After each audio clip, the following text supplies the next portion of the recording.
Chapter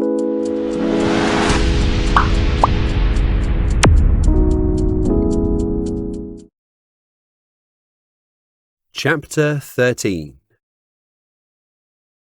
ANPR on the phone, Alice said to Electra. Can you take it? Electra asked, her head deep in whatever was on the computer screen on her desk. Sure, Alice responded, picking up a pen and her desk notepad. Electra was looking at the reports from the forensics team. There really was nothing but bright DNA in the home. It was a wonder how clean Ellie Bright had kept the home, and when the last visitors were there. Speaking to the neighbours told a tale of a family that just did their own thing. None of the neighbours were ever invited over for a coffee, a chat, or a barbecue. The links between the Bright family and the rest of the neighbourhood were simply down to geography. They were only connected because they lived in the same place. Electra was sad that this had become the way people lived in the modern age. When she was young, people had strong ties, connecting to each other in deeper and more meaningful ways. People lived next door to each other for decades, forming bonds that were passed down through generations.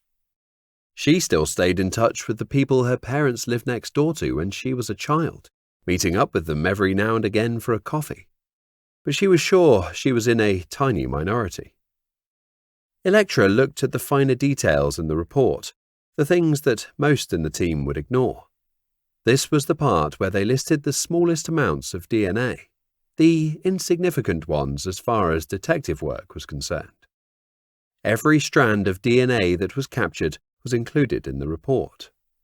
But these tiny fragments of DNA that were listed at the bottom of the report could have been from post being dropped through the door by the postman or brought in off the school uniform from the kids. They were present, but not in enough quantity to put someone at the scene of the crime. But she wanted a full picture. Electra always wanted a full picture. Some were on the government DNA database, others were not. Electra looked at the names, picturing a face to go with each. Electra, Alice said, now stood by the edge of Electra's desk. Yeah, she replied, absent-mindedly, still capturing a presumed image of the person whose name she'd just read. They've spotted Marcus Bright's car. Where? You'll never believe it. Where? He's gone home.